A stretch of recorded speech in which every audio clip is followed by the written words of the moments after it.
People warned me when I moved to Chicago I would be in danger. My small town aunts and uncles wove stories of purse robbers and flashers, while my parents anxiously bought me every self-safety item in the book: a taser, a pocket knife, pepper spray. They all gave it to me straight. No matter where it was, I was a young woman, and I would have a tougher time than men staying safe, and I needed to be constantly vigilant. But as I grow wise to the realities of the city, or maybe the realities of the world, one thing is clear: I am not the most at-risk demographic. As a white woman, media is built around me, insisting that white women are the primary victims of violent offenses. White women get TV shows and Crime Stoppers, national hotlines to give tips on their health and safety when things go awry. White women are tokenized as the perfect American victim, innocent but eternally in danger. But the statistics don't lie. I am far less in danger than a black woman, and any crimes against me are much more likely to be reported on and solved. So why is that not discussed more? According to the U.S. Census's data, 1.7 white women out of 100,000 fall victim to homicide in America. For black women, that number jumps to 4.1.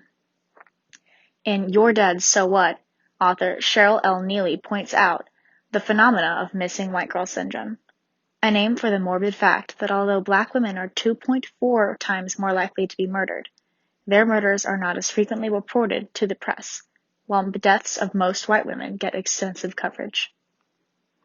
Neely also wrote in her book, some black and Latino women living in New York City interviewed by researchers regarding the effects of media and images of crime victims indicated that they had far less fear of crime because they falsely believed that white women to be more common victims of homicides based on the extensive and continuous media coverage of white female victims.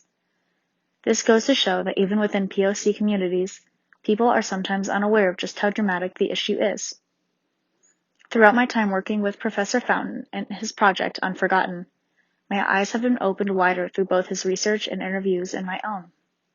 I've interviewed Maxwell Mcase, a Chicago-based artist who weekly puts up more tributes to Chicago's often forgotten deceased on his memorial page.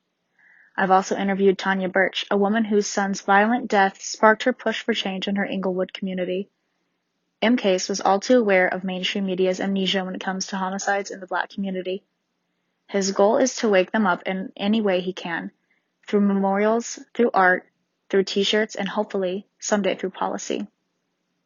It's the mere idea that at least if we can't acknowledge loss, if we're not even starting at that point, how do we expect any change to come from it, he said. How do we expect to address it in any serious way?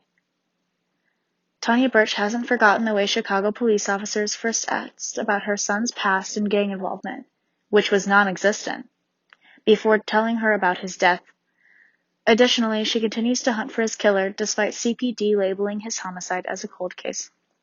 We interviewed around, and nobody has said anything bad about your son. You're interviewing about my son. You're supposed to be interviewing about the killer, she said. Black community members like Mcase and Birch all around Chicago are begging the city to wake up and address the discrepancy in reporting and handling of homicide cases. It's up to the CPD to listen. Meanwhile, projects like Unforgotten, Mcase Never Forget Chicago Project, and Tanya Birch's Taking Back Our Community in honor of Deontay Smith organization all keep the memory of unjustly murdered people alive, doing what mainstream media fails so miserably to do as of right now. And as for myself, I will try my best to continue on with the research and knowledge that this project has given me. Of course, all women have some level of danger being out and about, but I'm no longer living with the misguided impression that myself and my demographic are the ones suffering the most.